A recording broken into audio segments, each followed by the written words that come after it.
What you're about to experience is one man's quest to see beyond the tumultuous period we're in and to envision what lies just beyond our grasp, yet well within our reach. Welcome to Larry Rifkin's America Trends, where the future has arrived, and it's just in time.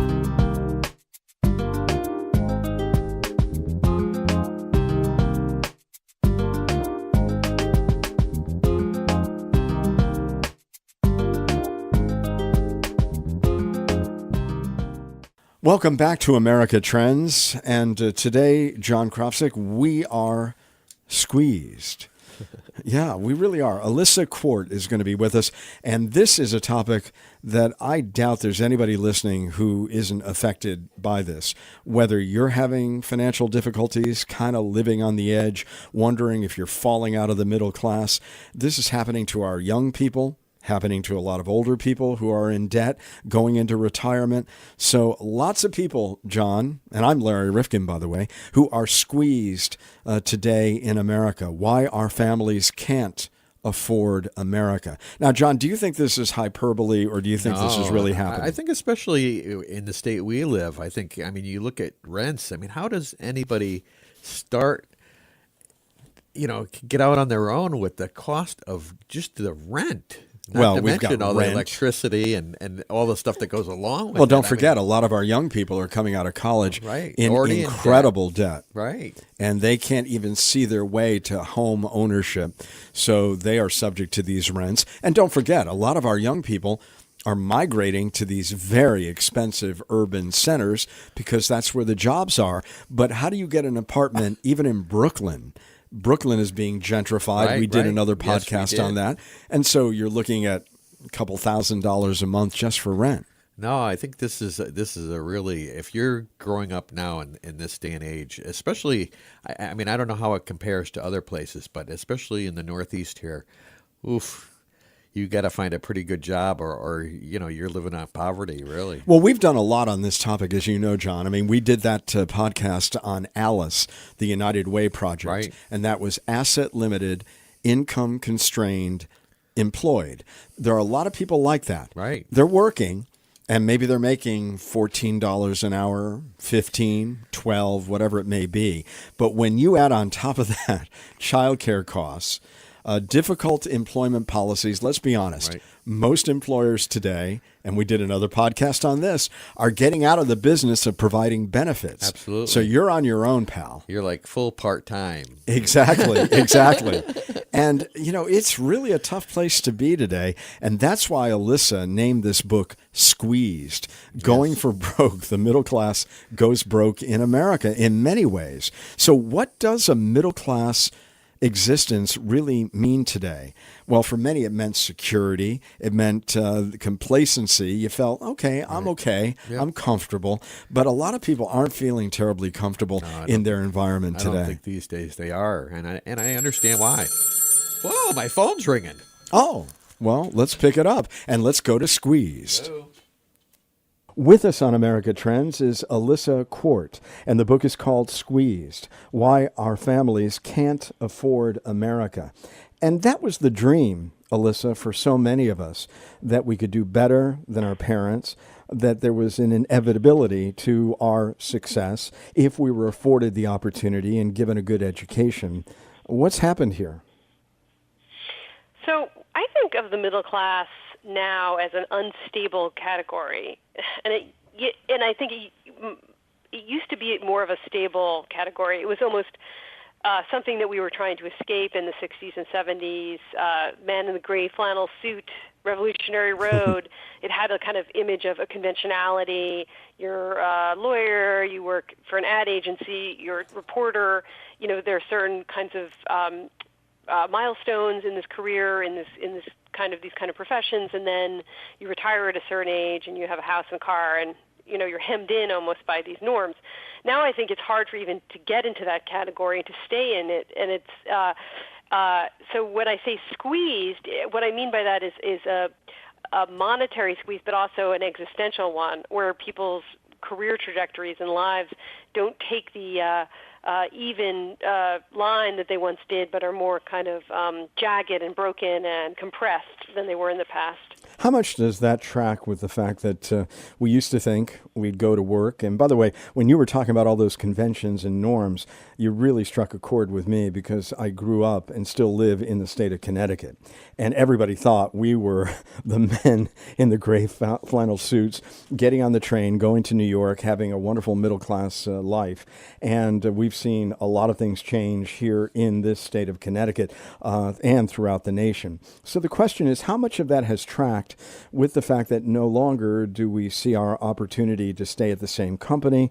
There's so much change and volatility there, and there's not always a benefits package that's attached to a job any longer. I think it has a lot to do with an absence of that kind of package and that kind of job security.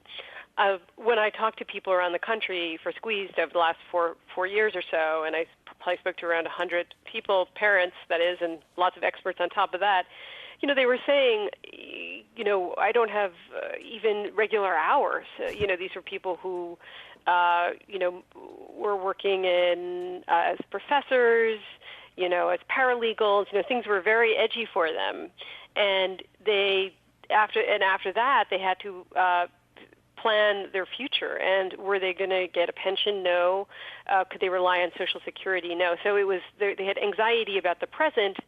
And the kind of, the women in the gray, or whatever, girls in the gray flannel suits, many of them were women, up today. But then in the future, it was like, what were they going to be? And the commute that we're imagining when we're imagining those kind of Mad Men days was 45 minutes. And now the people in my book were commuting an hour or 2 hours because they couldn't afford housing near New York City, San Francisco, Los Angeles. They were going further and further afield. Because people say, well, housing has gone up, whatever, sometimes 150% in some cities, right? Why can't people just move to a smaller town? Why do they have to live in these glamorous places? But the truth is, they wind up commuting so far that itself has a cost. If you have kids, then you're paying for daycare, you're paying for your car, and you're paying for gas, and just the time, the wear and tear of having to travel that far to work. Yeah, I find it ironic that a lot of our young people and the best and the brightest, they all want to go to Boston, New York, San Francisco, Austin, wherever it may be. And yet those housing costs, when they're saddled often with educational debt, are impossible to be able to assume as you're just beginning your careers. Yeah, that was what I saw. I saw school teachers in California who were in cities like San Francisco or around there, where apartment would be $3,000, $4,000, up to like $4,000 a month rent, and they were making $55,000 or $60,000, which should have been enough, but it wasn't because of that. And indeed, when you have so much college debt now, so public college, the cost of that has doubled since 1996, and private, it's astronomical. So you have that plus these new expensive housing costs, and you're in trouble. And then you have 2/3 of women with children under 6 who are working, and those women we need to find daycare that's affordable, and that's an added cost. When we look at the society that we've built, it's becoming an independent contractor society. And yet I don't think we understand the implications of what that means. For example, when you go to get a loan today and they ask you, well, what's your salary? And how dependable is it? And can we just deduct out of your banking account every month for a certain amount per month? And you realize that people's living and people's compensation doesn't fall in that conventional realm any longer. Right.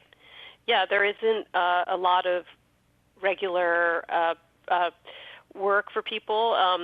There's a lot of contingency, which means that people are working part-time. I talk to academics. There's a huge number of professors who are now contingent, and meaning they teach one-off classes or a few classes in one college, a few classes in another, all really poorly paid. And then, underlying all this all this part-time work and unconventional work. Something like 17% of people work unconventional hours now.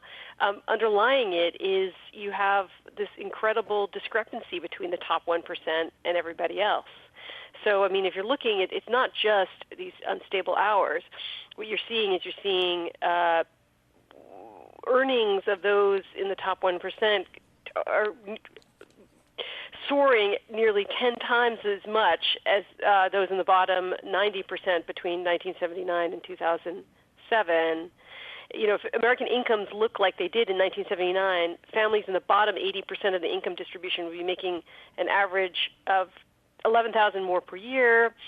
If it were 1979, the top 1% would make $750,000 less.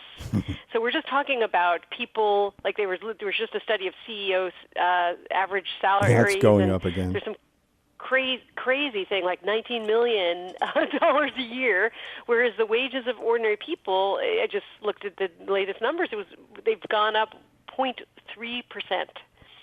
Absolutely. And of course, the 2016 election was about certain people feeling that they were left behind.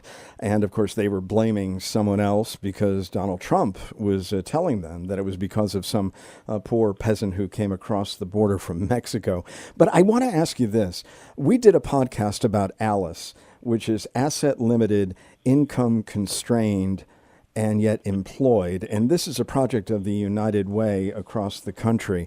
And it's shocking when you look at small suburban and rural communities, say in the state that I'm from in Connecticut, where 20% of the people fall in that category of ALICE, and ALICE depicting somebody who is stressed, somebody who is under incredible pressures, who may have to be moving all the time because they can't afford increases in rent, they can't afford daycare, and they are beginning to represent a lot more of the American public than we'd like to see or even think about at this stage. Yeah, I mean, that's what I was seeing, and I was seeing it going everywhere from the working poor, from people who were, nannies and caregivers and worked in, retail conglomerates, and so I interviewed some of those folks at service jobs, all the way up to people who were making low six figures in San Francisco, and they were all talking about this kind of shaken career track and earning power and economic uncertainty. I mean, one number I came across was 65% of people describe themselves as going from paycheck to paycheck. Now, not all those people are poor. So that's part of what interests me in this book. It's like, this is not just the poor, which people can always say, cynics, oh, the poor are always with us. This is also about the middle class, and the middle class was not defined by this kind of struggle 30 years ago. So there absolutely. has been a change. Alissa Quart is with us. The book is called Squeezed, Why Our Families Can't Afford America. And Alissa, you say that we're blaming ourselves in many ways for this circumstance. We don't know who to blame. And when political leaders lay it at our doorstep very simply and say it's the other, or it's someone behind the door or whatever, oftentimes they're masking the fact that there have been very bad policies and that the wealthy who support their campaigns are getting everything they want out of this system. That is true. And I mean, among these things that are being sort of hidden from us or that are being obscured are what automation is going to wreak upon us. I mean, according to a new study from World Economic Forum, 57% of the 1.4 U.S. jobs technology will steal by 2026 will be those held by women. So, there's going to be a lot of shuffling and reshuffling and loss of jobs around robotics, and a lot of that is not being clarified to the people who are going to suffer most. Well, what about the men? When you think about it, when construction and manufacturing began to diminish after 2009, a lot of men went into driving, Alissa, and they were driving for Uber or for long freight or whatever. And now it looks like autonomous vehicles are going to intercede once again, and they're going to be back out on the streets. Yeah, and one thing that was interesting, I talked to a trucker for this because you don't tend to think of trucking as an upper middle class or middle class profession, but it has for many years been a gateway for people who are not necessarily college educated or with limited education to enter the middle class in terms of earning power. Like you can earn up to $70,000. I mean, it's not necessarily pleasant work, long haul trucking, but that it was a way out of economic uncertainty, and they're facing this future of driverless trucks. And I just think it's sort of perverse that there are these opportunities and for people like this, or like jobs like in nursing too, that are potential growth professions like trucking and nursing, and that's where people are aiming. That's where the ownership class that owns tech companies that are looking for, to use AI or robotics or automation is aiming install technology. I mean, I think we need to start thinking, and I put this in my book, of slow tech along with slow food. How do we slow down some of these developments in order to protect our jobs? And the true impact of some of this AI has not yet really been felt in the economy, and yet we have this amount of dislocation prior to a tremendous wave of new technological advances that are going to make it really difficult for us to figure out, well, what do we do now in this society? Well, one thought I had was, as consumers, what if we have a consumers movement, kind of like a consumer report? But I mean, just think about your experiences, this customer service, robotized customer service representatives. How unpleasant are they? Yes. and inefficient. I mean, there's also all these claims about the efficiency of robots, but I wonder about that in many of these sort of soft, like soft interface kind of moments where you really do need a human being. And things like work in hospitals, I think often, arguably patients might thrive if they just saw a human being taking away their linens. Like it's an important part of their day-to-day life. They're lonely, they're isolated. Is that really where we want to start putting robots? And there are some of these jobs that if they're not robotized, then they're moved out to other cultures where it's cheaper. And there's even that dislocation in trying to understand each other at times. One thing that I don't understand, and you discuss it in the book, is this 1% TV, which a lot of us do watch. But even the commercials on television, it all looks as if we've got intact families who are driving these huge SUVs that are made by these exclusive car makers, that every home is just a gorgeous showcase right out of Better Homes and Gardens, and that people are just doing fine, thank you.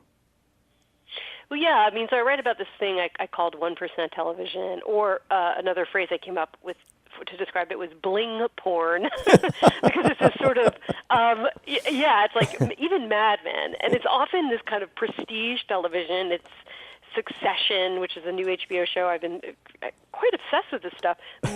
Billions. I love Billions. I couldn't get into Succession, but Billions I love, yeah. Yeah, Ozark. There's a lot of shows that sort of hew to this formula. Even Breaking Bad, right? He wants to the central character will do anything to make money, and he's not really totally judged for it. And I find that fascinating. Like these are morally utterly compromised characters that are living in these really gorgeous kind of HD ready set decorator dreams, sets, and we binge watch this stuff. Many middle-class people, right? Because you have to be a subscriber to these services often to watch it, right? And because they're like HBO or whatever, Showtime, etc. I'm also thinking Empire is part of this sort of circuitry. That show Empire about the rapper, and it used to be you'd have J.R. Ewing and Dallas, or Jane Wyman on Falcon Crest, right? And these are also filthy rich people who were murderous and unpleasant. But we hated them. We were taught to hate them. These characters are like the hedge fund Bobby Axelrod on Billions is sympathetic, even though he's basically arranging to have one of his employees killed early with cancer. No spoilers.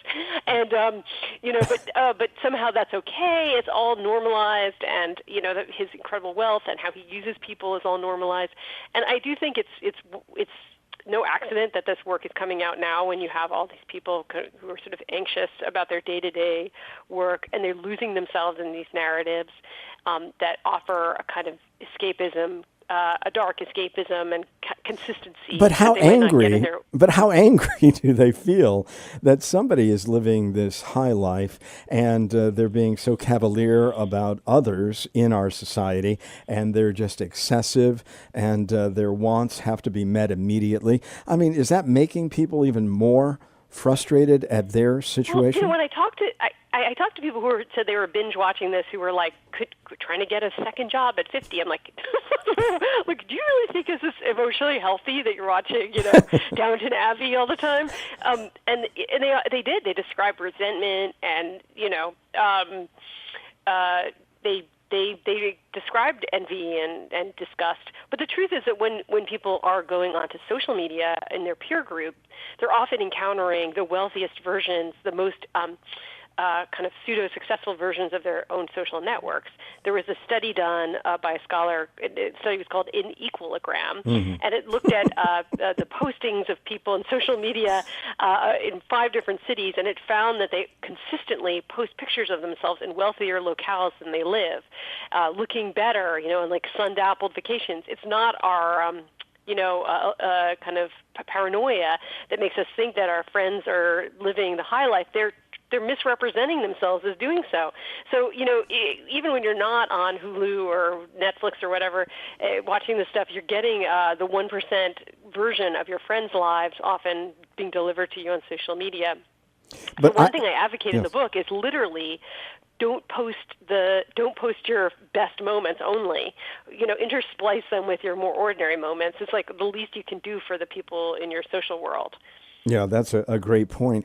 But when I think about it, I know those shows that you talk about are escapism, and a lot of people can't even afford to get the subscription so that they can binge as we do. But the commercials, who make everything look so pristine and everything so orderly and such a sanitized life, and yet what I see as somebody who's on a blight commission in my town, and it's not a poor town, and I go to various homes, and the stories of woe, the tales of dislocation, of uncertainty, of concern, and why they're not able to keep up their property or whatever. I mean, they are rampant. What's the name of your town? Well, I don't want to give it on the air, but it's a small town. I'm like, oh, dang! I should have, called you and reported on these folks. And I've become kind of like a connoisseur. Let me go to your town next. No, but yeah, so that's. Definitely, it's what you see, and it's what a lot of people feel. But I guess someone would argue that it was always thus. People were in the Depression, were watching movies, white telephone movies, where people were in these fancy Art Deco apartments in Manhattan or whatever, in the 1930s when they were bread lines. But I think the difference was those fancy people were not the heroes, and the hero, making them the heroes is sort of what bothers me. Like, I'd be fine with just this representation of this stuff, but forcing people who are struggling into an identification with these people on television seems a sick joke, but one I participate in. Yeah, absolutely. Well, you say they are people on the brink who did everything right, and yet the math of their family lives is simply not adding up. I mean, to be quintessentially basic about it, that's what's going on. They did a lot of things right. They played by the rules, as Bill Clinton used to say, and they just can't make it work any longer. And they convulse about it because we go from a George W. Bush to a Barack Obama to a Donald Trump. Obviously, we're flailing away looking for an answer, and we're certainly not finding it from the political class, left or right, these days. Yeah, we're not. But I feel like there are, points of hope. There are people like Alexandra Ocasio-Cortez, who won in Queens and the Bronx, won the Democratic primary, who wants health care for all and stuff like that. And it was supposedly a middle class and working class precarious workers. Well, you talk about coalition. The precariat. What is the middle precariat? The middle precariat. So, it was coined by Guy Standing in 2011 to describe the proletariat, which was a old-fashioned fancy term for the working class, and precarious, which obviously means uncertain or unstable. So you put them together, and it's a precariat. And what I was seeing when I was reporting on this was the middle precariat, which is people who are, basically the new unstable middle class. And you describe yourself and your own experiences as having slipped into that falling middle class vortex after the birth of your daughter. So let's talk about some of the conditions. We talk about daycare, the cost of education, just having a child, no paid leave. How much do these all in combination have an impact on what we're talking about? Well, yeah. So I fell into that, but only briefly because I figured out. I hilariously started working at a nonprofit, which offered me more stability than journalism, and my husband did too. And we figured it out, and we had savings, unlike most of our peers and most of my generation. So we were in a better position. But I fell into this and then through that moment, I got a portal into what other people's experiences were. So I don't want to claim full on that I resemble the subject of my book, but I had a moment where I did. So anyway, that said... that you were falling into that middle-class vortex at one point. Yeah, so I was falling into it, but you had a second question. About some of the issues that do affect that in terms of education, childcare. Right. So the main issue, I think, is housing, the cost of housing in many of these cities and towns, which we mentioned, to the point where municipal workers can't even afford to live in places like San Francisco when they actually work in the cities. And then you have the cost of college, of job retraining, graduate school, certificate programs, all that kind of stuff. So it's the college debt of new parents from when they were kids, and then it's the debt that they incur when they get that second degree later because they had their careers, quote, reimagined, unquote, and they had to get another degree or thought they did. And then it's the debt that they'll incur when their kids go to college because college has doubled, quadrupled, what have you. It is the most costly thing practically for a lot of the people I was talking to. And then there's daycare, which can eat up to 38% of people's salaries in places like New York City. When you talk to people around the country, it ranges from $10,000 to $28,000 a year for your children, and that's sometimes that's like one child.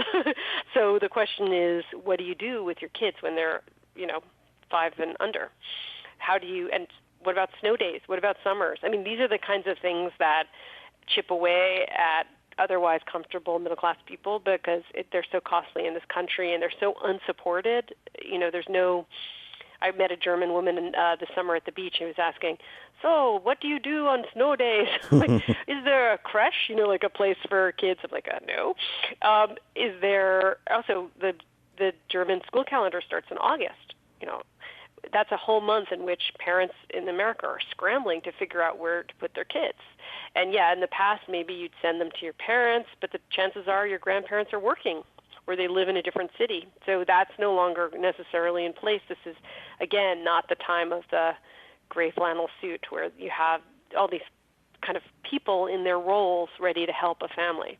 Absolutely. So many of us, and I'm in my mid-60s now, grew up in a time of a lot more certainty, and we were able to do better in many ways, materially at least, than our parents. The question is, what is this going to have as an impact long-term on the millennials and Generation X with all the uncertainty and the fact that they're working 2 or 3 unstable jobs, may never get the comfort of working in the same place as I did for 27 years? What's the long-term imprint psychologically as you see it? Well, I think the long-term imprint for people is, I think of it again with the squeezing as the metaphor, and that squeezing isn't just your purse that's being squeezed or your bank account. It's also your psychology and your existential, sense of the world. So what does it mean for a generation of people to not have the same kind of steady trajectory that their parents did? And some things might be positive. You have to be flexible or more creative, but much of it is quite dislocating. You say, look, who am I going to be when I'm 50, 60? What is my old age going to look like? What are the milestones that I'm hitting in my profession? And they're just so uncertain. And I think what it does is it just sort of feeds our generational anxiety for people in Generation X and millennials who in the past thought that by the time they were 45, they would definitely be a homeowner, or by the time they were 30, they thought they'd have children, and they can't. They can't afford it, or, they can't plan in that way. So it changes how you see the future, and it changes what you think being a citizen is. I think it changes your sense of community in some ways. You feel a little isolated sometimes.